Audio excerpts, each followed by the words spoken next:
I want to start with a scenario today. A nightmare scenario, actually. Okay. Okay, lay it on me. Yeah, picture this. You are in a meeting. High stakes. We were talking to the board of directors here. Huh. Or maybe a major client you absolutely cannot afford to lose. The ones that make your palms sweat.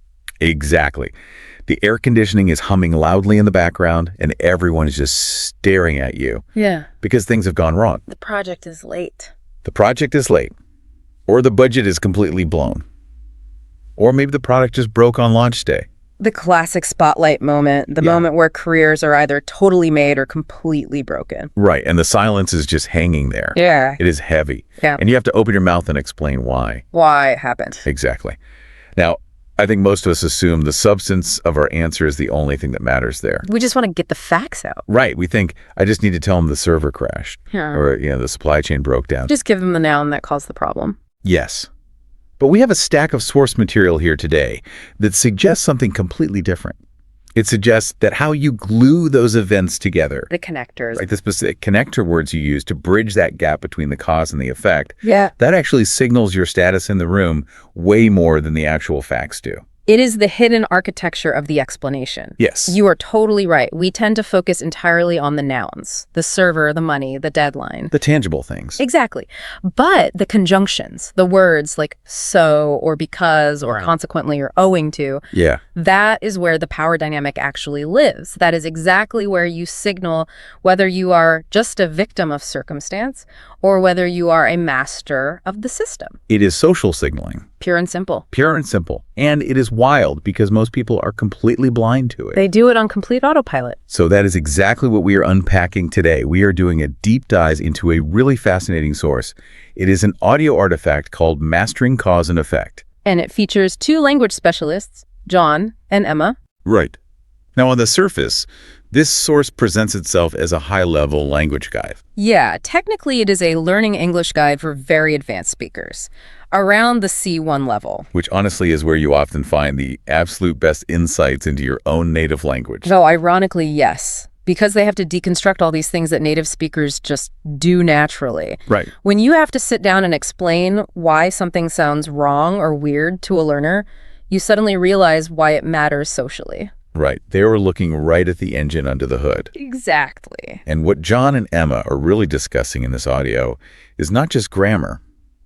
As I went through this deep dive, I realized they are basically teaching a master class in executive presence. Yes, logic. Even the psychology of failure. It goes so deep so fast. It really does. We're going to cover what they call the because trap. Oh, that is a big one. Why explaining yourself too simply actually makes you sound less intelligent to the people listening.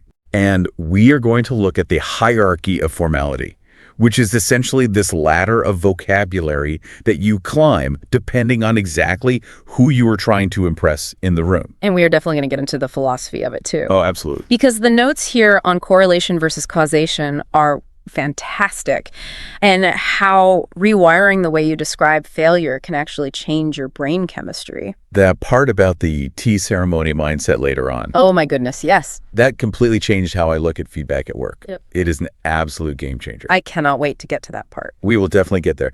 But I want to start exactly where John starts in the source. The trap. The default setting. Right. The default setting for every single human being when they are 5 years old and they break a vase in the living room. Why did you do that? Because. The cause trap. It is totally ubiquitous. It is usually the very first logical connector we learn in almost any language. Right. But let me ask you this.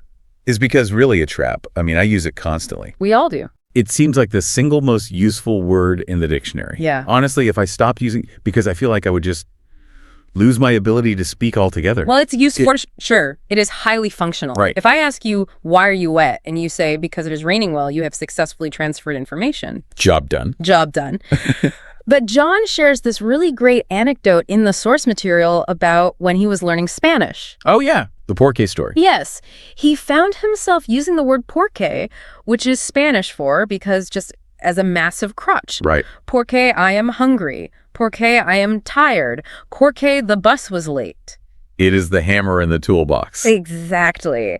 And if you use a hammer for every single problem, you start to look like a brute force operator. Yeah. John points out that in English, if you rely exclusively on, because you eventually hit a ceiling, You start to sound really repetitive. It sounds flat. Very flat, very linear. A happened because B happened. It implies this really simple one-to-one relationship with the world. Right, and it lacks texture. And in a professional setting, a lack of texture is very often read as a lack of sophistication. Oh, that makes sense. If you are a CEO explaining a bad quarter to shareholders, and you just say, we lost money because sales were down. You sound like a child reporting the weather. Exactly. You have not analyzed the situation at all. You have just reported it. It signals to everyone in the room that you simply do not see the complexity of the business. So it is not that the word because is grammatically wrong. Not all. It is that because is low resolution. Oh, that is a perfect way to put it. It is a low-resolution image of reality. And if you want to be taken seriously by serious people, you need to broadcast in high definition. Okay, so let us open up the toolbox and find the high-definition tools. Let us do it. John and Emma lay out this spectrum, which I had sort of dubbed the hierarchy of formality. I like that. It basically goes from the pub all the way to the press release. And I think this is where we really start to see the social stratification of language. A ladder of status. It is a great way to visualize it. So let us start at the bottom of the ladder. The baseline. The basement level. Yeah. Or the ground floor. Yeah. The word so. So, the absolute workhorse. The everyday connector. Yeah. Emma uses this example. The traffic was bad, so I was late. I probably say some version of that 10 times a day. Me too. I was hungry, so I ate.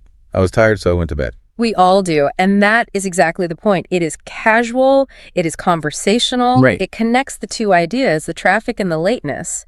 But it does not really prioritize one over the other. It is just a sequence. At the timeline. Exactly. This happened, so that happened. It is purely chronological. But if you think about it, it feels a little bit dismissive. In certain contexts, definitely. Like if I said that to my boss, yeah. Picture it. I walk into the office 20 minutes late. The big meeting has already started. And I just breezily say, oh, traffic was bad, so I am here now. It borders on dismissive because it is so incredibly subjective. Yeah. It completely centers you. I was late. It is entirely about your personal experience of the traffic. Right. It is not an objective analysis of the traffic conditions. It is really just an excuse for your behavior. Oh, wow, yeah. It basically says, this thing happened to me, and this is the result for me. It is very self-referential. Okay, so I need to step it up then. Let us say I am writing an email to the whole team. Or maybe I am talking to a client who is already a bit annoyed about a delay. You definitely cannot use so. It feels way too loose. What is the next rung up on the ladder? This is where John and Emma introduced the phrase, resulted in. Resulted in. Okay, so the heavy rain resulted in major traffic delays. Did you hear the shift there? I did. It sounds much drier. Yes. Way more objective. It is entirely objective. You have completely removed the word I from the sentence. You are not talking about your personal lateness anymore. Right. I am out of the picture. You are talking about the phenomenon of the rain and its structural consequence. You are reporting on a causal chain from the outside. Event A, the rain, resulted in event B, the delays. It sounds like something you would actually read in an official traffic report or on a news ticker, rather than something you would just say over a beer. Exactly. Yeah. And that is exactly why it signals competence. Because it is detached. Because it shows you are observing the system as a whole, not just emotionally reacting to it. It is a really great middle ground phrase. It is professional, but it is not robotic. Right. It is not stiff. You would not get laughed out of a room for saying it, but you also do not sound like you swallowed a dictionary. It is basically the business casual of cause and effect. Business casual. I like that. So because Weekies is like wearing jeans and a t-shirt. And resulted in is putting on a blazer and chinos. Precisely. You are dressed for the office. But then we have the top tier, the absolute peak of the mountain, the monocle and top hat of connector words. The upper crust, as Emma calls it in the source. Yes. We're talking about due to and the very specific, very fancy owing to. Owing to. I honestly do not think I have ever said the words owing to out loud in my entire life. Really? It feels almost Victorian. Well, it does have a bit of an old world charm to it, but I guarantee you have read it. Probably. Think about a breaking news chyron on television. The match has been canceled owing to adverse weather conditions. Oh, yeah. It sounds incredibly official when you put it like that. It sounds like a royal proclamation. That is its specific job. It carries massive weight. It signals institutional authority. Right. If you use owing to cry, You are implicitly telling the room, I am making an official, definitive statement. It elevates the whole conversation. It does, but it also creates a distance between the speaker and the listener. It basically says, I am the institution speaking right now, not just a guy. But there's a massive danger zone here, right? Yeah. Emma mentions this context issue in the audio, and I think it is brilliant. I like to call it the pub test. Oh, yes. It fails the pub test immediately. Catastrophically. Absolutely catastrophically. Explain the pub test for the listeners so they know what we're talking about. So picture it. You are at the local pub with your mates. It is a Friday night. You are having a good time, but you are about to leave.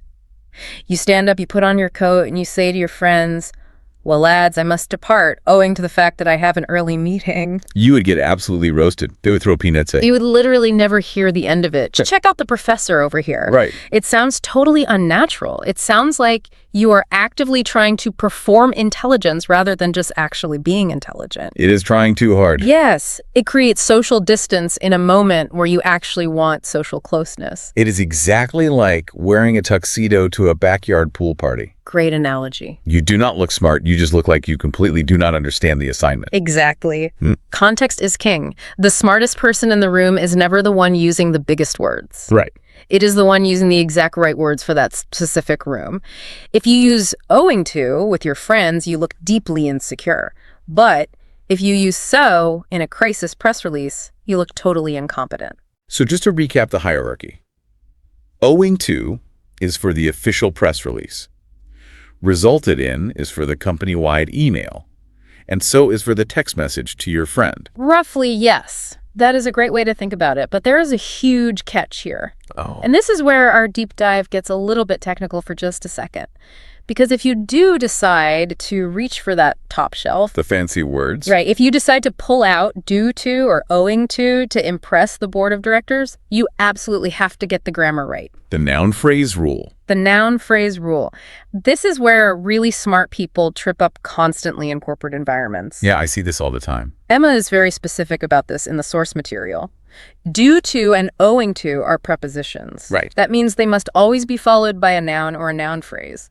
They cannot, under any circumstances, be followed by a full subject-verb clause. Okay, give me the fingernails on a chalkboard version. Give me the completely wrong version so we can hear it. The wrong version, and I hear this in corporate meetings all the time from people who are paid a lot of money, is this. The project failed due to we did not have enough money. Due to we did not. Yeah. Oh, that sounds terrible. It is incredibly clunky.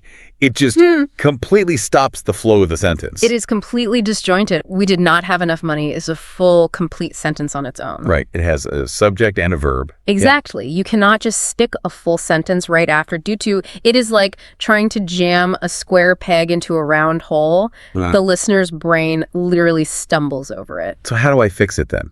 Because I want to sound fancy, but I want to be grammatically correct so I do not look foolish. You have to do a little bit of mental gymnastics. You have to turn that whole full sentence into a noun phrase. Okay. You have to condense the entire idea into a single object. So instead you say the project failed due to a lack of funds. Lack of funds, right. See how smooth that is? It is elegant. It flows perfectly. Or instead of saying the game was canceled due to it rained, which hurts my ears. you just say the game was canceled due to the rain. The rain, a noun. Yes. It seems like such a tiny grammatical distinction, but it really is the difference between sounding incredibly articulate and sounding like you are completely faking it. Precisely. It goes back to your tuxedo analogy. It is like wearing that fancy tuxedo, but completely forgetting to tie your shoes. You trip on the way in? Exactly. You are almost there, but the obvious mistake completely ruins the whole effect you are going for. If you cannot confidently navigate the grammar of owing to you, are honestly much better off just sticking with because. Simplicity is always better than broken complexity. That is a really fantastic rule of thumb for any communication. Absolutely. Do not punch above your weight class if you have not put in the training. Or just take 5 minutes and learn the noun phrase rule. It really is not that hard once you hear it explained clearly. Exactly. So we have built up this whole hierarchy of how to describe events. But the source material does a really interesting pivot right about here. Yes, it moves into completely new territory. It moves from just describing events that happened to actively building arguments. The logic layer. Right, because sometimes in a meeting, I am not just telling you why I am late.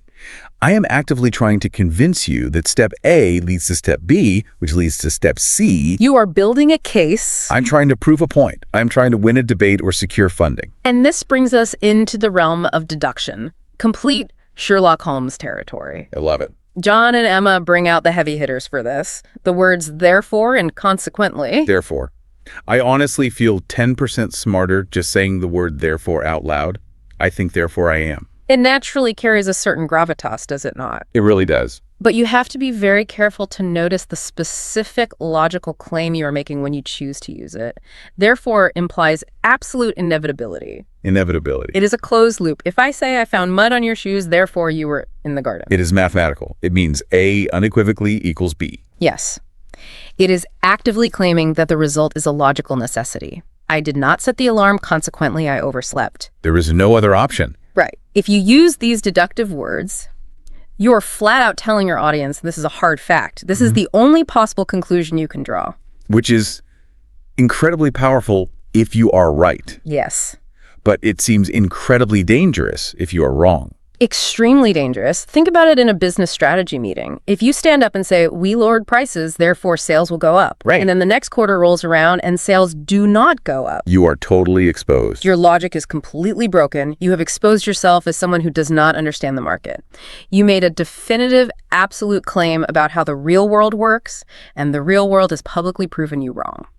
So what do we do when life is not a perfect closed loop? Because honestly, in business and just in life, generally, things are rarely that simple and mathematical. Almost never. It is usually a giant, messy web of different factors. Right. The market changed, the weather was bad, the team morale was low, the coffee machine broke down. Yes. And this brings us to my absolute favorite part of the source material. Okay. They make this vital distinction between the phrase leading to and the phrase contributing to. And for my money, contributing to is without a doubt the most underutilized, powerful phrase in the English language. That is a big claim. Why is it so important? Because using it signals to everyone in the room that you are capable of systems thinking. Systems thinking. Let us break that down for the listener. What does that actually mean in this context? Okay, so linear thinking is simple. A caused B. The rain caused the delay. Right. Systems thinking is recognizing that A, D, C, and D all interacted in a complex way to produce outcome E. It acknowledges the messiness. Exactly. Emma gives this truly great example in the audio. She says lack of sleep can contribute to stress, which in turn leads to poor decision-making. Okay, so that is a chain of events. It is a chain, but I want you to look really closely at the very first link in that chain. The phrase contribute to. Right. If she had said lack of sleep causes stress, a doctor listening might immediately jump in and say, well, no, not always. Some people handle sleep deprivation just fine. Right. You leave yourself open to argument. Exactly. But by saying tuna contributes to, she is completely bulletproofing her argument. She is proactively admitting that there are other factors at play. So it is actually a way of being far more precise by intentionally being less definitive. Exactly. That is the core paradox of executive communication. That is fascinating. In a highly complex thing, the sole cause usually looks naive. They look like they do not get it. But the person who says this was a major contributing factor. They look analytical. They look like the adult in the room who actually sees the big picture. I can instantly see how that plays out in a corporate post-mortem meeting. You know when a project fails and everyone is pointing fingers? The blame game. Right. If I stand up and say the marketing campaign failed because the creative was bad, well, I am directly attacking the creative team. Yes, you are. And more importantly, I might just be flat out wrong. And you have instantly made enemies in the company. You isolated a single variable of the creative team and you pinned the entire weight of the failure on them. That is a massive political risk. It is a terrible strategy. Right. But if instead I say the creative choices contributed to the lower engagement rates alongside the seasonal market dip and the sudden platform algorithm changes. Yeah, you are a brilliant strategist. It totally changes the tone. You are no longer blaming. You are dissecting the problem. You have acknowledged the market dip. You have acknowledged the algorithm. You have acknowledged the creative. You are painting a complete three-dimensional picture of reality. Because contributing to allows you to hold multiple different truths in your head at the exact same time. Yes, and it is incredibly diplomatic too. Oh, absolutely. It spreads the heavy weight of the cause across multiple different pillars, so no single person or team gets completely crushed by the effect. Right. This is an essential survival skill for anyone in middle or upper management. You have to be able to identify the real problems without completely destroying team morale. Contributing to is your linguistic safety valve. Spreading the weight. I really love that image. Yeah. It makes the whole conversation feel way less like an execution and much more like a clinical autopsy. Which is ultimately much more productive for the business anyway. Exactly. Now, speaking of images, let us talk about how we actually visualize this stuff. Because sometimes just using words, even really fancy ones like consequently or contributing to, is not quite enough. Sometimes you need a picture. Right. We need a mental picture to really drive the point home to an audience. And that brings us to idioms, the visual shorthand of the English language. Idioms. The source material highlights two really massive ones that we use in business and in life constantly. And we probably use them without ever really stopping to think about the fundamental difference between them. The domino effect and the slippery slope. Yes. Let us break these down. Visualizing them physically helps so much here. Because on the surface, they seem very similar. Both of them involve a situation going rapidly downhill. Right, things getting out of control. But the underlying implication, the underlying cause of each is totally different. Let us start with the dominoes. Walk me through the domino effect. Well, we all know the childhood toy, right? You line up all the little plastic tiles in a big row, you reach out and you push the very first one over, click, click, click, click, click, click, all the way down the line. It is very satisfying. Yeah. But what is the actual causal claim we are making when we use that phrase in a meeting? The underlying claim is mechanical inevitability. Mechanical inevitability. Right. Once that very first domino falls, the second one simply must fall, and then the third must fall. Unless someone physically stops it. Exactly. Unless a giant hand comes down from the sky to block it, the reaction runs completely to the end. It is just physics. So bring that back to a business context. If I say to my team, the bankruptcy of supplier A is going to create a domino effect across our whole supply chain. You are predicting a physical chain reaction that is now largely completely out of your control. Right. You're essentially telling the team this system is too tightly coupled. If one part fails, the entire sequence initiates automatically. It is out of our hands. Exactly. It is incredibly common to use this for logistics, supply chains, financial contagions, things like that, because it entirely removes human agency from the middle steps. Oh, that is a great point. The third domino in the line does not wake up and choose to fall over. It is violently pushed by the second domino. Now contrast that mechanical feeling with the slippery slope, because that feels very different. The slippery slope is completely different. It is highly emotional, and it is almost always used as a specific warning to someone. A warning? How so? Think about the physical image. You are standing at the very top of a steep, icy hill. You consciously decide to take one step, just one little step. But because it is icy, you lose your footing. Right. And suddenly gravity just takes over completely, and you find yourself sliding rapidly all the way to the bottom with no way to stop. Like when someone says, if you eat that one cookie, it is a slippery slope. And before you know it, you will end up eating the entire box on the couch. Guilty as charged. We all are. But notice the fundamental difference here. The domino effect is about external events triggering other external events. Yeah. The slippery slope is entirely about a personal loss of control. It is a warning that one small permissive action will lead to a catastrophic lack of personal discipline. Wow. That is a incredibly useful distinction to have in your back pocket. Yeah. One is purely mechanical and systemic. The other is entirely behavioral and psychological. Exactly. The domino effect is something that happens to a system. Yes. The slippery slope is something that happens to you because of your own weakness or your own poor judgment. So if I am trying to warn my boss or a client about a really risky decision they're about to make, which one of these idioms do I deploy? It completely depends on the source of the risk. Wow. If it is an external market force, you use dominoes. Give me an example. If the yen crashes, it will have a domino effect on all Asian markets. Okay, makes sense. What about the slippery slope? If it is an internal policy decision, you use the slippery slope. If we allow this one single employee to work fully remote from Hawaii, it is a slippery slope, and soon every single person in the company will demand to be a digital nomad. Ah, right.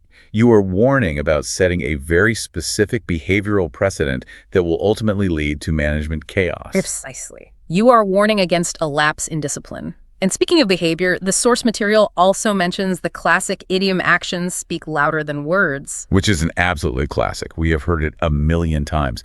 But how does that actually fit into a deep dive on cause and effect? Because it is fundamentally about the underlying cause of belief. The cause of belief. Yes. Why do I actually believe that you are a trustworthy person? Is that belief caused by the pretty words you say to me? Usually not. No. It is caused by your repeated actions. If your actions and your words are in conflict, the actions are always the true root cause of my perception of you. Oh, I see.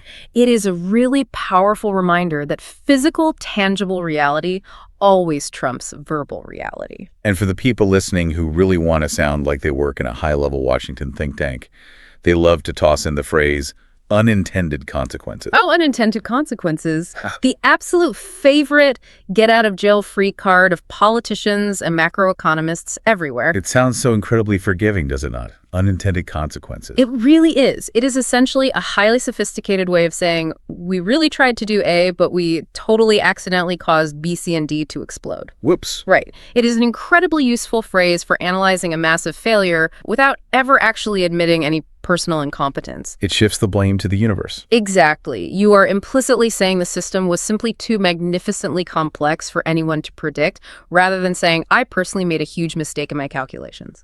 It is the ultimate shield for a sophisticated speaker in a crisis. It really is. All right, so we have talked about the specific words, we have talked about the grammar rules, the logic, the visual idioms. We have covered a lot of ground. We have. But there's a much deeper layer here that we need to get into, and this is the part of the source material that genuinely surprised me the most. We are effectively leaving the corporate boardroom right now, and we are entering the therapist's office. The psychological layer of cause and effect? Yeah. In the audio, John starts talking out of nowhere about his experience taking his driving test. Right. And suddenly we are not talking about advanced English grammar rules anymore. We are talking fundamentally about how human beings process failure. This is undoubtedly the massive pivot point of this whole deep dive, because ultimately cause and effect is not just a tool for how we describe the world around us. Right. It is the very foundation of how we psychologically experience the world. So recount the story for the listeners. John went to take his driving test and he failed. He did. He completely failed the very first time. And when he went home and really analyzed why it happened, when he dug deep to look for the root cause, he identified it as test anxiety. Which is very real. I remember my driving test. My leg was visibly shaking. My palms were sweating on the wheel. It is a physiological response. So in his mind, his initial causal equation looked like this. Anxiety was the cause, which led to stalling the manual car, which was the effect, which ultimately led to failing the test, which was the final result. Okay. I mean, that seems like a very straightforward, logical analysis. It is. But then he did something really interesting. He went back to the drawing board. He practiced intensely. He spent hours getting to know the feel of the car. He drove the exact test route a dozen times with an instructor. So he actively changed the input variables. He did. And when he eventually went back to the testing center for a second attempt, the entire causal equation had fundamentally changed. How so? Familiarity was now the primary cause. Familiarity led directly to confidence. Confidence led to very smooth driving.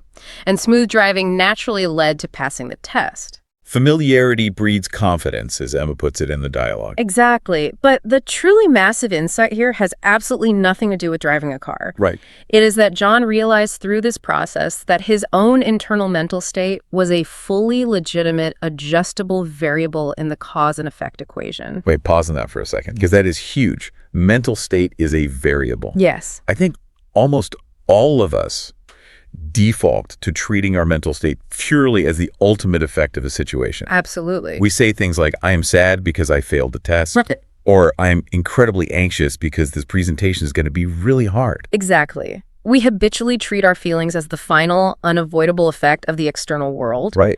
But what John is doing here is treating his feelings as the active root cause. If you can change the initial input, if you can actively transform your crippling anxiety into quiet confidence through rigorous preparation, You completely change the physical outcome in the real world. you can literally hack the causal chain of your own life. And this profound realization leads directly into what I consider to be the most mind-bending part of the entire episode. The Japan connection. Emma's incredible observation about her time living in Japan. The tea ceremony. Japanese tea ceremony. Now, I really need the listener to stick with us here because this might sound a bit esoteric, but it connects back to corporate business in a shockingly practical way. It totally does. Emma lived in Japan for a while, and she noticed this fundamental philosophical difference in exactly how they view the concepts of cause and effect compared to how we do in the West. In the West, we are completely obsessed with the outcome. The scoreboard. We only care about the final result. Did you win the big game? Did you close the $1 million deal? Did you get the A+ on the final exam? Right. In our culture, the effect is absolute king. If the cup of tea tastes perfectly good in the end, who really cares exactly how you made it in the kitchen? Right, it does not matter.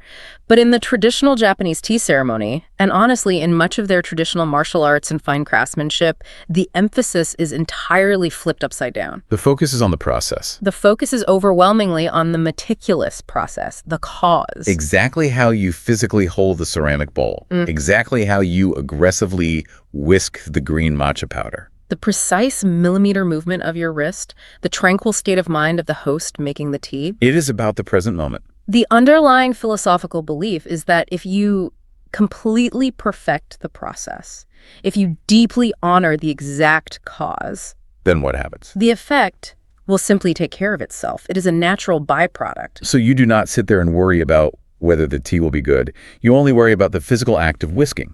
Exactly. You intentionally detach your ego completely from the final outcome. Okay, that sounds very peaceful. Yeah, very zen. But how on earth does whisking tea help me on a Tuesday afternoon when my boss is screaming at me across a conference table? Well, this is where John makes this totally brilliant connection back to the corporate world. He connects the Zen concept directly to how we receive professional feedback. Feedback, the one thing we all secretly dread. And why exactly do we dread it so much? Because with our Western outcome-oriented mindset, we always treat feedback as a final effect. Right. We treat it as a definitive, permanent judgment on our core worth. This negative feedback means I'm a bad employee. This harsh criticism means I have completely failed. We instantly get defensive. We throw up the emotional shields. We argue back. That is the classic Western outcome mindset in action. But what if you actively chose to apply the tea ceremony mindset to your annual performance review? Okay, walk me through that. What if you trained yourself to view that harsh feedback not as a final judgment, but simply as raw material? What if you viewed the feedback as a cause rather than an effect? Explain that a bit more. How exactly is my boss yelling at me a cause? Think of the feedback simply as raw data. It is just an input into your system. Well, if you take that raw data and you process it correctly, if you mentally whisk the tea properly, so to speak, it naturally leads to a brand new positive effect. Which is what? Real learning, tangible improvement, upskilling. Wow.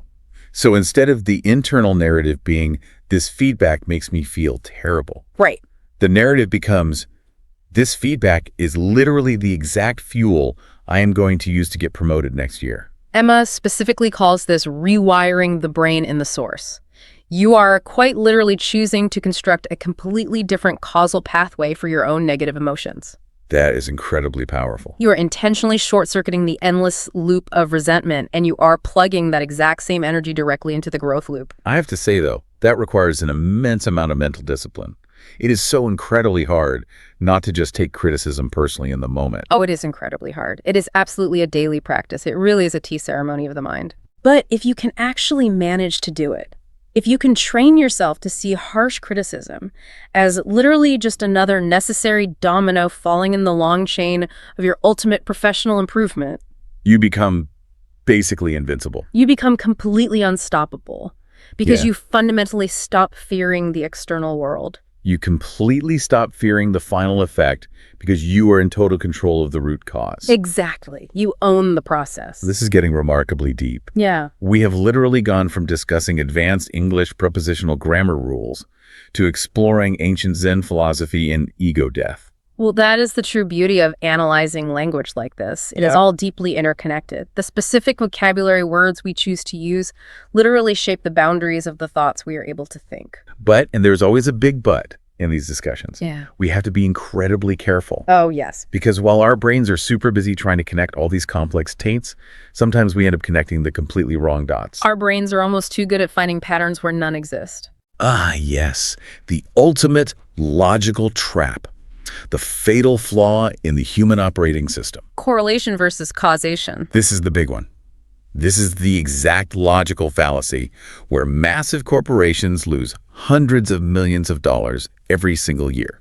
John brings up a brilliant everyday example to illustrate this, the lucky socks fallacy. I think literally every sports fan on the planet knows exactly what this is. Definitely. I personally have a friend who absolutely refuses to wash his team jersey during the playoff run. It smells terrible. And why does he do that? Because he genuinely thinks the actual physical dirt is somehow holding the magic luck. Because his internal logic goes exactly like this. I wore this unwashed, sweaty jersey.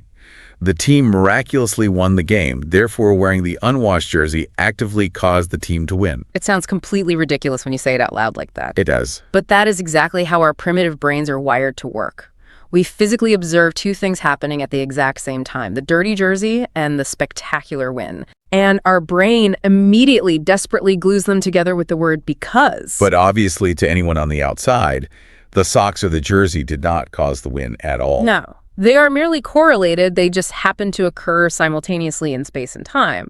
But there is absolutely zero causal link between them. The professional athletes on the field have no idea what socks you were wearing on your couch. Exactly. It is a completely fabricated narrative. No, it is really funny when we talk about smelly socks in sports, but it is incredibly dangerous when we transition this exact same flawed thinking into a business context. Oh, it is financially disastrous. Let me give you a very classic corporate example of how this destroys budgets. Okay, let us hear it. Imagine your company launches a brand new, incredibly expensive website redesign in late November. Huge project. And then miraculously in December, your online sales go absolutely through the roof, record-breaking numbers. Massive success. High fives all around. The new design is a certified hit. That is exactly what the marketing manager is going to confidently claim in the Q4 board meeting. The shiny new design directly caused the massive sales bump. Give me a bonus. But wait a second, look at the calendar.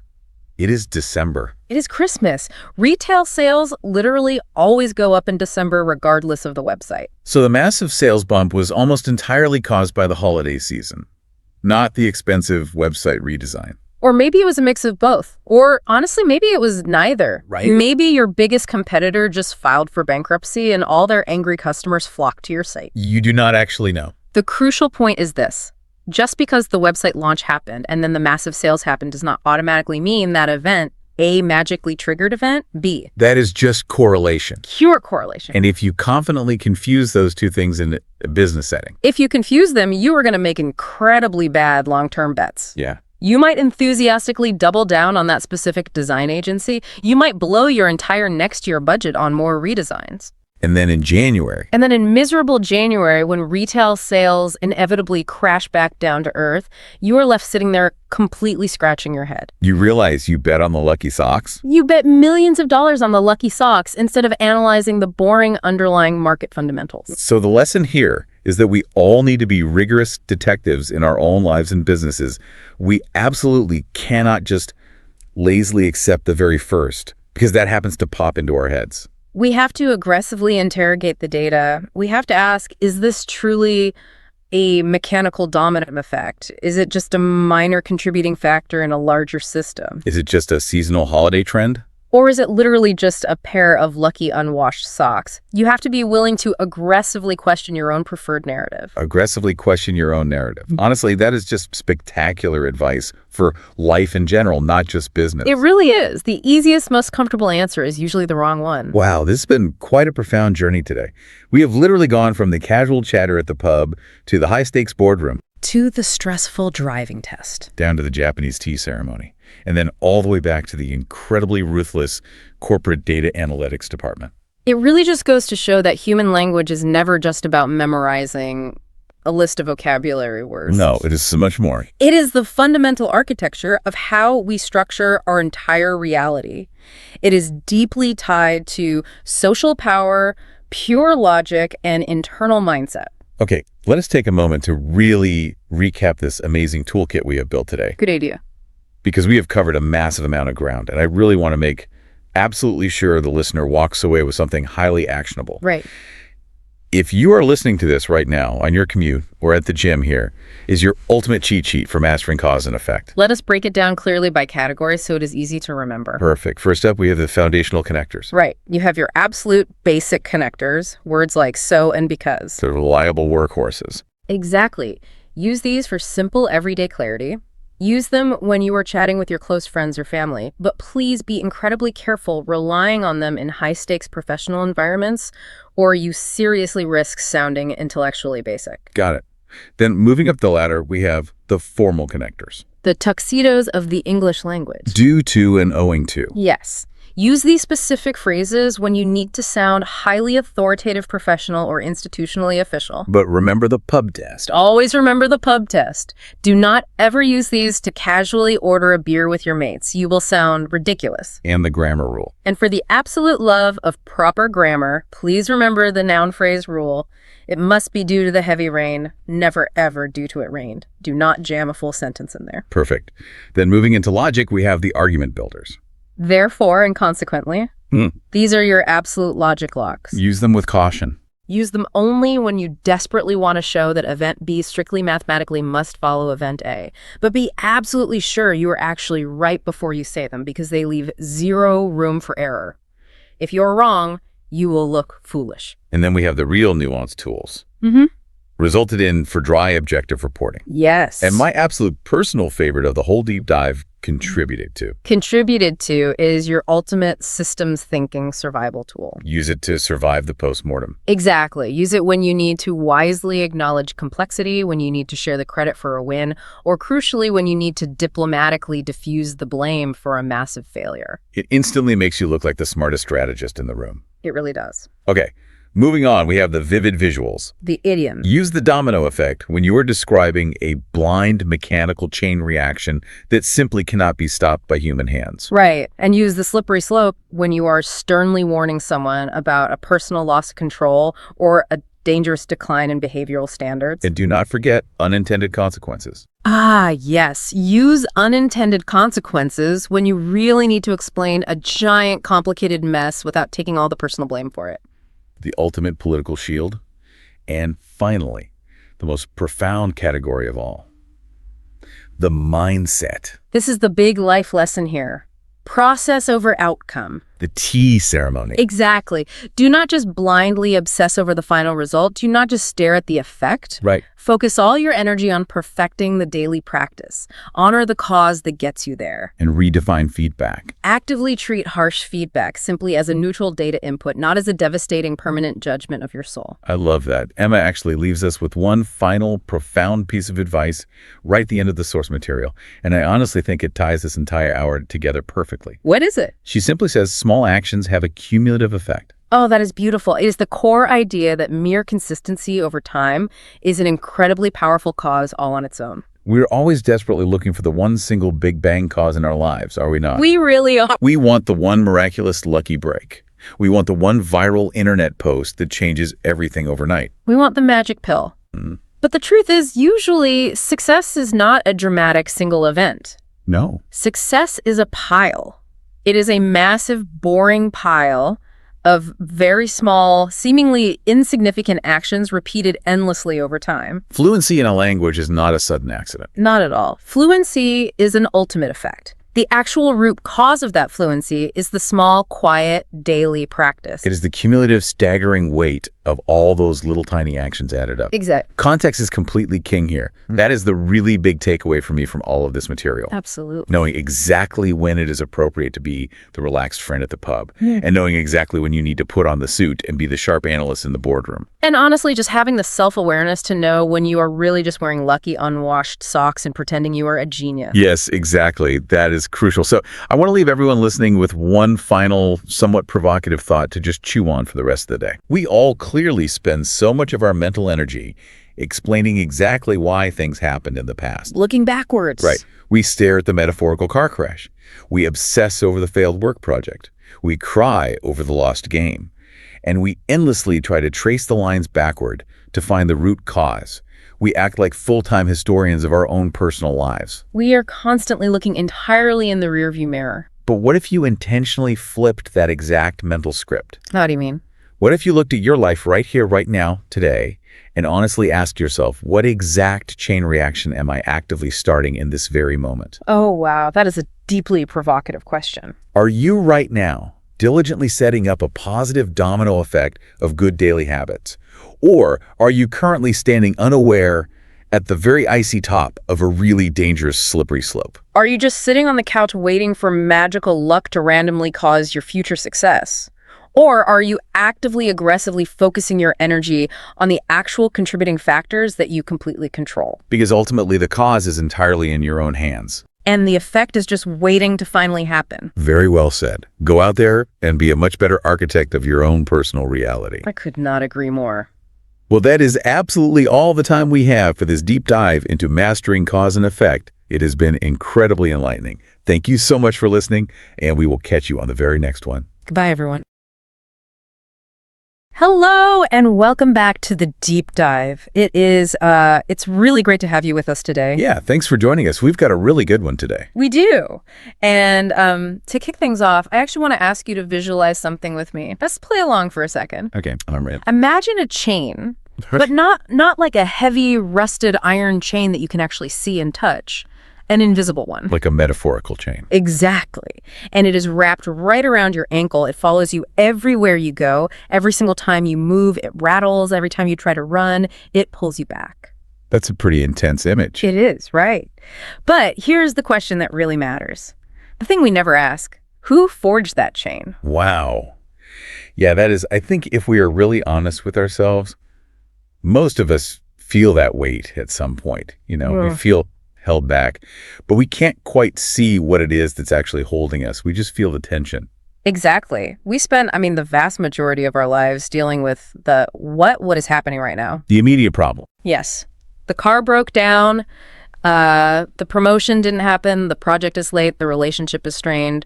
Whatever it is, we are constantly reacting to just putting out fires all day long. Putting out fires, but we rarely truly stop to look at the machinery that actually started the fire in the first place. We don't ask why. Or if we do, we don't ask it in a way that goes deeper than just the surface level. We see the result, but we completely ignored the engine driving it. We're totally blind to the actual cause. Right. So today, we are going to pop the hood. We are going to look at that engine. We're talking about the invisible chains of cause and effect that govern our daily lives. I love this. We are calling this deep dive the architecture of consequence. The architecture of consequence is a fascinating topic because we live in a world of effects, right? Yes, we do. But we often live completely blind to the causes. Or honestly, even more accurately, we just misunderstand the causes entirely. How do you mean? Well, we think X caused Y, when really it was, A, B, and C all interacting in this complex system that finally caused Y. It's never as simple as we want it to be. Exactly. It's like the difference between being a mechanic who just swaps out a visibly broken part and an engineer who actually understands why the design failed in the first place. And today, we want to help you think like the engineer.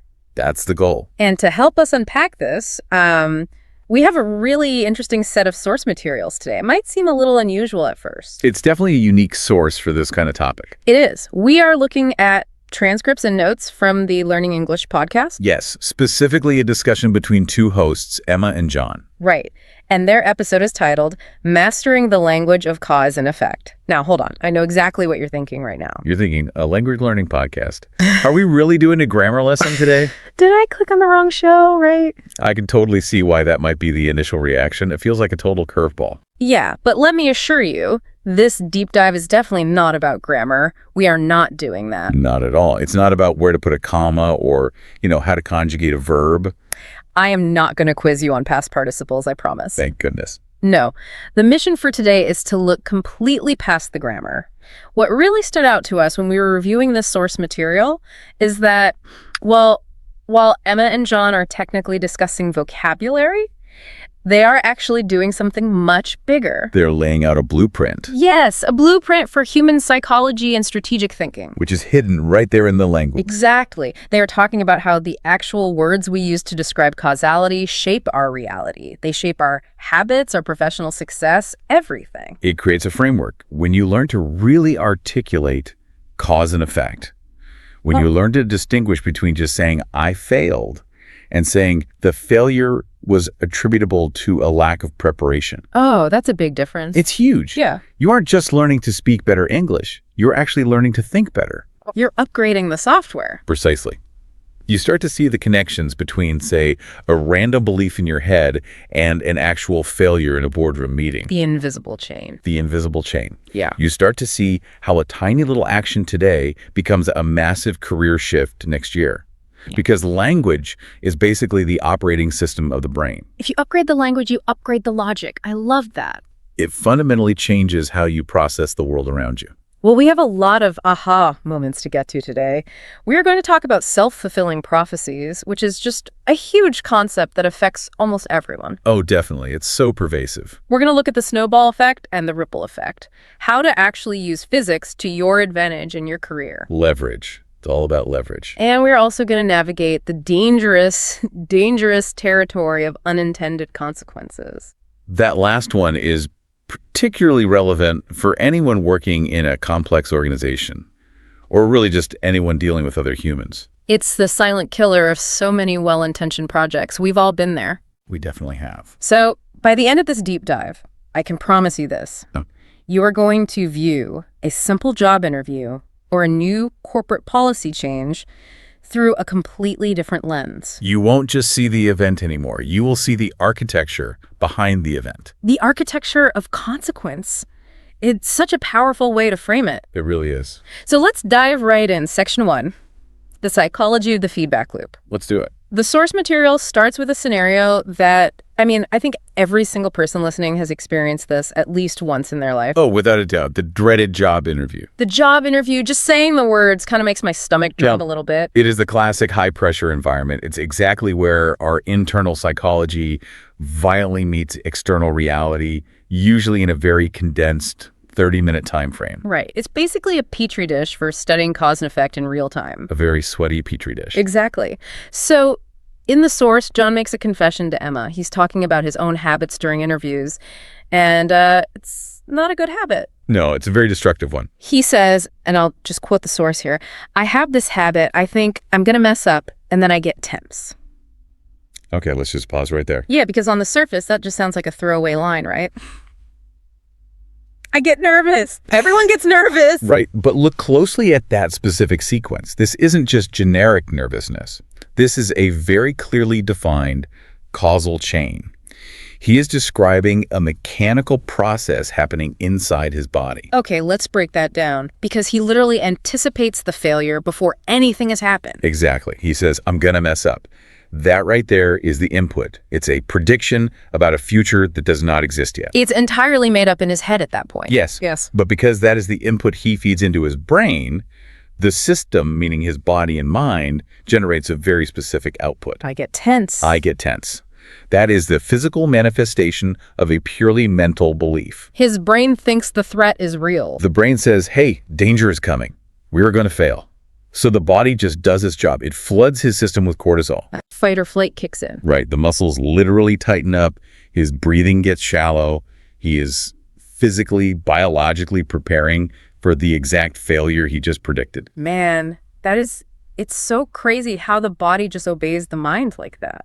It doesn't know the difference between a real tiger and a completely imagined interview failure. And then, of course, because he is physically tense, the chain just continues. It has to. He says, because I'm tense, I stumble over my words. Which makes perfect sense physiologically. And the final nail in the coffin.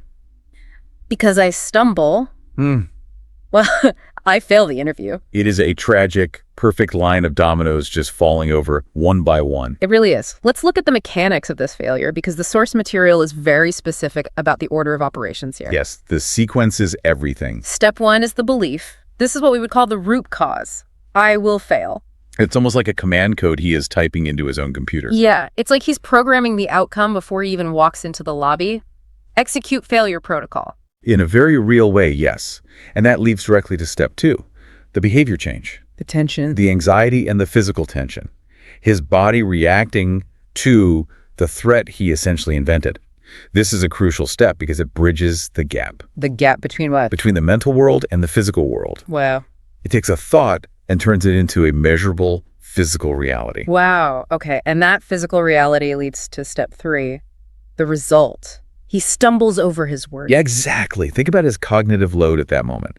His brain is so completely taken up by the fear of failure and trying to manage this massive physical tension that he literally loses verbal fluency. The bandwidth is just maxed out. Right. He doesn't have the brain power left to actually listen to the question and articulate a good answer. The system is crashing. Which brings us to step 4, the effect. Actual failure. He doesn't get the job. And here is the real tragedy of the whole thing. What's that? When he gets the rejection email, when he officially fails, what does his brain say? Does it say, oh, I failed because I manufactured a bunch of unnecessary tension? No way. It says, see, I knew I was going to mess up. I was right all along. It totally validates the initial false belief. Exactly. It reinforces the delusion. And this brings us to the core concept that Emma introduces in the text. She gives it a name. She calls this a self-fulfilling prophecy. Right. And that's a term we hear all the time, usually in movies or reading horoscopes or something. It gets thrown around a lot. It does. But let's really define it based strictly on how the source uses it. Emma defines it very simply. The cause is the belief, which changes behavior, to create the feared outcome. The most important part of that entire definition is changes behavior. Why is that the key? Because that is the physical link. A lot of people think of self-fulfilling prophecies as some kind of mystical magic. The secret. Right. I thought negative thoughts, so the universe punished me and made it happen. Just magically. No. The source is very grounded in reality here. The belief changed the behavior. Let's say I believe I'm going to fail, but somehow I managed to stay perfectly calm and act completely confident. You probably wouldn't fail. Exactly. I might still get the job. The thought alone doesn't do it. But the belief forces the tension. It hijacks the behavior. And the behavior causes the failure. It's mechanical. Purely mechanical. And in the source, Emma and John discuss this as a feedback loop. This is where I think it gets really interesting for anyone trying to actually break a bad habit. The loop is where the real danger is. John says, my anxiety triggers the failure, which triggers more anxiety for the next time. It's a closed cycle. It just feeds on itself. Mm-hmm. The failure perfectly validates the initial belief. So next month, when he has another interview, that belief is even stronger. It's locked in. See, I have a track record now. I knew I was bad at interviews. And so the tension is even higher before he even puts his suit on. And the stumbling is worse. It solidifies the cycle. It is a classic negative feedback loop. The output of the system, the failure, literally becomes the input for the next iteration of the system. That's a great way to summarize it. It's a downward spiral. So, are we just doomed then? I certainly hope not. I mean, if we have this thought, if that input gets in, is it game over? Are we just stuck in the spiral forever? Thankfully, no. The source material doesn't leave us hanging there. They offer an antidote to this whole mess. They discuss how to flip the script. Reversing the loop. Reversing the loop. But how do we actually do that? Because let's be real, you can't just tell yourself, hey, don't be nervous. Has that ever worked for anyone in the history of humanity? Never. It usually makes you more nervous because now you're nervous about being nervous. Right. Suppression does not work. You can't just delete the input. But replacement does work. Replacement? Emma suggests visualization or just really thorough preparation. But I want us to look at the causal chain she's actually proposing here. She isn't just saying, prepare so you know all the right answers to the trivia questions. What is she saying? She is saying, prepare so you fundamentally change the input. If you visualize success, or if you prepare so well that you know you are ready, that becomes the new step 1. That becomes the new root cause. Okay, so the input becomes, I am prepared, or maybe I can actually do this. Right. And if that is the input, it naturally leads to a new step 2, a totally new behavior change. Which would be confidence. Confidence. Instead of tension and cortisol, you have composure, your heart rate stays lower, you are breathing normally, deeply. And that confidence, according to the text, results in better performance. Step 3 completely changes. Because your brain isn't fighting off a tiger, you can actually speak clearly. You are engaging. You make eye contact. You connect with the interviewer. You actually listen to the question being asked. Exactly. And presumably, a better performance results in getting the job, or at least getting a second interview. And what happens then? That success validates the new belief. Hey, I am actually good at this. I'm a great interviewee. Which makes you even more confident for the next one. You are actively building a positive feedback loop. The heavy flywheel starts spinning in the other direction.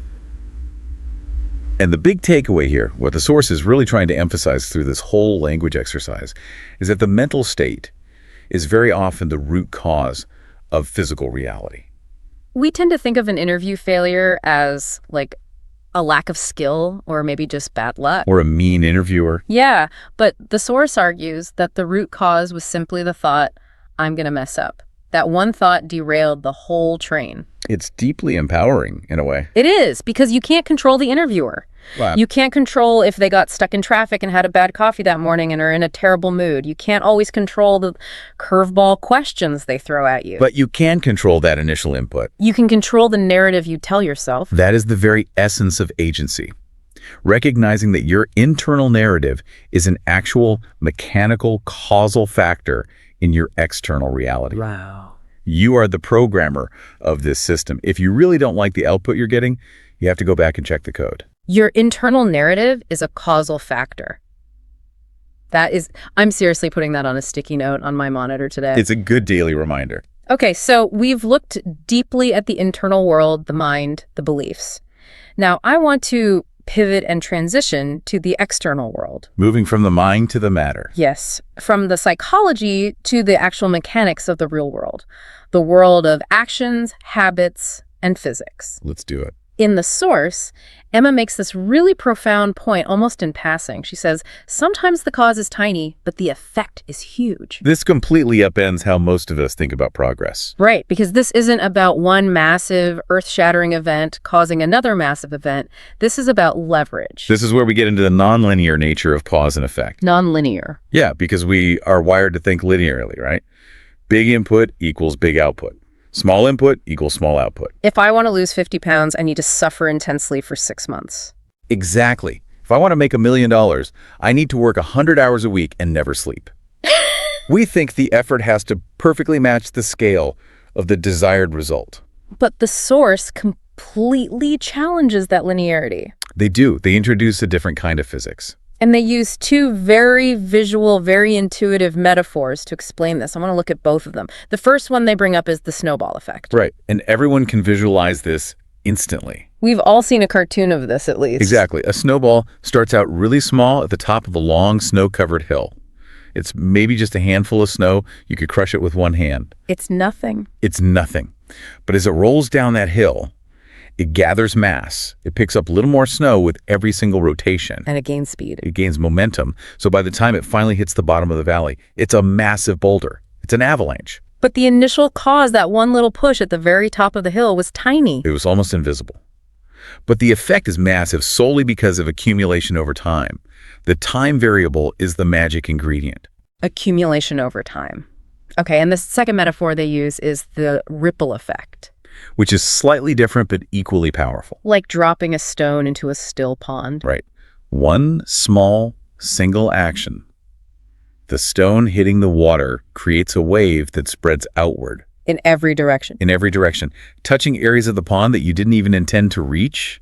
The stone itself might only be an inch across, but the ripples eventually cover the entire surface of the water. They hit the farthest shores. Exactly. The source material actually uses a really specific grounded case study to illustrate this. They talk about coding. Yes. Emma brings up the idea of learning to code for just 10 minutes a day. 10 minutes. Now, let's just be completely honest here. If you sit down at your computer, open a tutorial, and code for exactly 10 minutes, what does that actually feel like? It feels like absolutely nothing. It feels completely insignificant. You write maybe a few lines of Python. You stare at a syntax error for 5 minutes. You finally fix one bug. And then your timer goes off. Right. You close the laptop and you think, well, that was entirely pointless. I'm definitely not a hacker yet. Exactly. That is the in-the-moment feeling. It feels like the 10 minutes is simply too small to ever have a meaningful effect. And this is exactly why people quit their new habits in February. 100%. They judge the validity of the habit by the immediate observable result. Which is zero. But the source formally introduces that magic variable we just talked about, time. Over a year, that tiny 10 minutes a day accumulates. It snowballs. It snowballs. Let's actually do the math on that just to see what the snowball looks like. 10 minutes a day times 365 days, that's 3,650 minutes. Which is over 60 hours of focused, deliberate practice. 60 hours. 60 hours is a very significant amount of time. That's essentially a full semester-long college course. Wow. Put like that, it sounds huge. It is. That is enough time to master the core basics of a programming language or a video editing software or learning to play the guitar. And the source uses a very specific grammatical term for this, right? Yes, they call it the cumulative effect. And this is such a crucial concept for our listeners to internalize. Because we ignore it constantly. We do. We quit good habits because we don't see the immediate effect, and we ignore the cumulative effect. But Emma argues that this impossibly small daily input creates a massive, life-altering result. She says, quote, "You could end up with a new career skill." Just from 10 minutes a day. So if we blend the metaphors, the snowball is the habit itself growing in mass, the 60 hours of knowledge. And the ripple is how that new knowledge eventually affects the rest of your life. Beautifully said, yes. And we actually see a real-world application of this play out with John later in the source text. He mentions a very specific ambition he has. Right. He brings up this idea he's been kicking around. He talks about taking a marketing course. He says, and again I'm quoting, "I've actually been thinking about taking a marketing course. It's a small step, but I'm hoping it might open some doors." Okay, look closely at the language he is naturally using there. It proves he understands the concept. Small step. Small step. That's the pebble. That's the handful of snow. And then he says, open some doors. That's the ripple, the downstream effect. Yeah. He isn't just taking a course for the pure joy of taking a course. He is specifically looking for the downstream effects. He's strategically anticipating that this one localized action will ripple outward into his entire career trajectory. He is. Maybe the direct effect is he gets a promotion, or maybe a completely new job. Or maybe he just becomes a lot more effective at his current job. Or maybe, and this is where the ripple gets really interesting, maybe he meets someone in that course who becomes a business partner 5 years from now. Exactly. That is the true nature of the ripple. You can see the first wave, but you cannot see the shore it eventually hits. You just know it's moving outward. It validates this whole idea that we need to actively look for areas in our lives where small inputs yield disproportionately large outputs. Because we usually do the opposite. We look for the silver bullet. We want the one big dramatic thing that will fix everything by Friday. But the source suggests the real sustainable power lies in the snowball and the ripple. It's the difference between trying to shove a massive boulder up a steep hill using pure willpower versus just gently rolling a snowball down one. One fights physics. The other uses physics. That is a great way to put it. You have to leverage the physics of accumulation. Okay, so we've talked about the mind and we've talked about habits and physics. Now I want to shift and talk about the attitude behind all of this. The stance. Right. This brings us to section 3, agency and strategy. This is where we define the core stance of the individual. Are you the player on the field, or are you just a spectator in the stands? In the source, Emma and John have this really interesting exchange about the difference between letting things happen to you versus making things happen for you. They introduce a binary concept that I think is incredibly useful for navigating life. Yes. They introduce the terms proactive versus reactive. It's a fundamental distinction in psychology, in business management, in everything, really. But hearing it defined in this specific linguistic context really clarifies what it actually means. Emma actually pays John a compliment regarding his decision about the marketing course. She says, "You are being proactive rather than reactive." Let's break down the formula behind that compliment based on the text. What does it actually mean to be proactive in this specific context? Well, Emma explains it right after. She says, "You are creating the cause to generate a specific effect." Creating the cause. I absolutely love that phrasing. It's powerful. It really is, because it implies that the cause does not exist until you actively create it. The default state of the universe is just inertia. Objects at rest stay at rest. Exactly. Nothing happens unless you make it happen. Right. So in John's case, the cause he is creating is taking the course. And the specific effect he wants to generate is a better job or opening those doors. So a proactive person essentially works backward. They do. They identify the effect they want in the future, say a better job. Then they look at the present and determine the exact cause required to get there. And then they execute that cause. They are designing the future. They are engineers. Versus the reactive person, how does the text frame them? The reactive person just waits for effects to wash over them. They are the shore waiting for the ripple. Exactly. They wait to lose their job, or they wait to be passed over for a promotion, and then they react. They're suffering the effects rather than generating them. They are always playing defense. They're living in the past tense, effectively, just constantly reacting to what has already occurred. This shifts the listener's perspective so dramatically. It takes you from being a victim of circumstance to being an architect of your future. An architect of consequence. If you want a different effect in your life, you must engineer a different cause. You can't just hope for a different effect. No. Hope is a wonderful feeling, but hope is not a strategy. Cause and effect is a strategy. Exactly. That is profound. It's all about generating effects rather than just suffering them.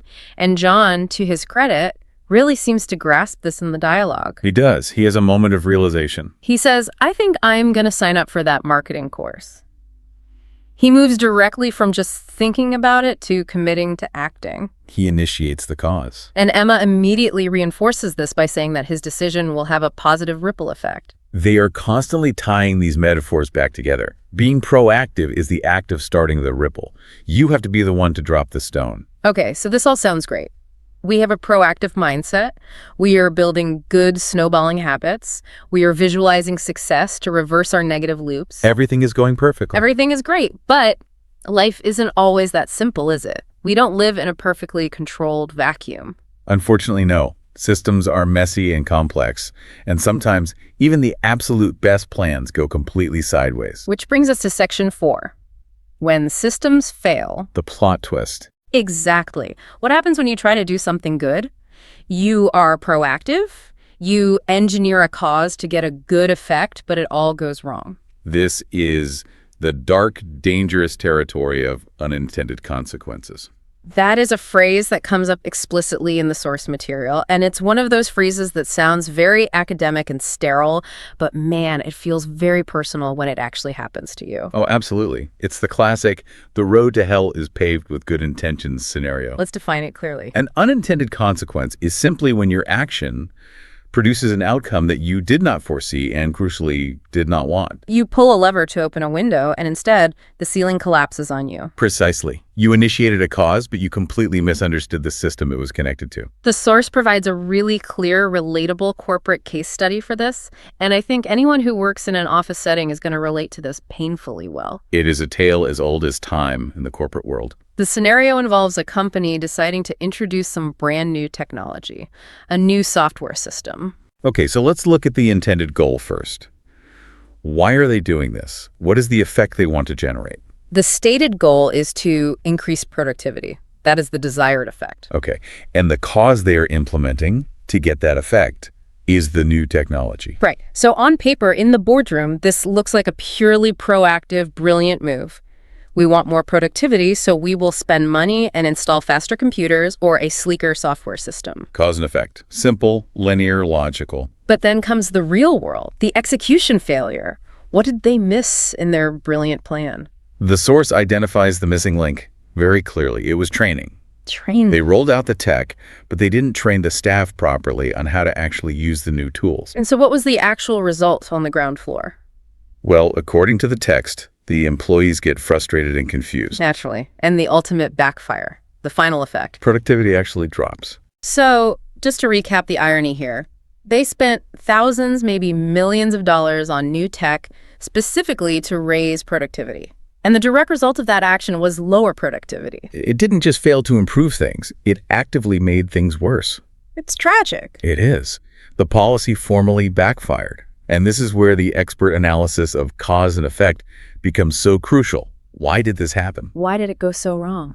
It happened because management treated a highly complex system as a simple linear equation. They thought tech equals productivity. Exactly. They completely forgot that the actual formula is tech plus humans equals productivity. Ah, the human element. That is always the hidden variable that throws off the math. Always. The source actually mentions morale implicitly here. The confusion and frustration from not knowing how to use the software killed the employees' morale. And dead morale kills productivity faster than anything. Right. This is often called the Cobra effect in systems thinking. The Cobra effect, what is that? It's a famous historical anecdote where the solution to a problem actually makes the problem worse, purely because the people designing the solution didn't account for how the complex system the people would react. Oh, right. Like when a government offers a bounty on dead cobras to reduce the snake population, so people just start breeding cobras to get the bounty money. Exactly. You wanted fewer snakes, you engineered a cause, and the unintended consequence was far more snakes. That perfectly illustrates what happened to this company. It does. Yeah. It shows that in complex systems, whether that is a massive corporation, a small family, or an entire society, a single cause, like a software update, can and will have multiple diverging effects. It can have the technical effect of faster data processing, sure. But simultaneously, it has the psychological effect of deep confusion and resentment among the staff. And if you don't anticipate and manage those negative secondary effects, they will completely overwhelm the positive ones. This is exactly why this source heavily emphasizes the concept of unintended consequences. It's meant as a flashing warning light. It's saying, slow down.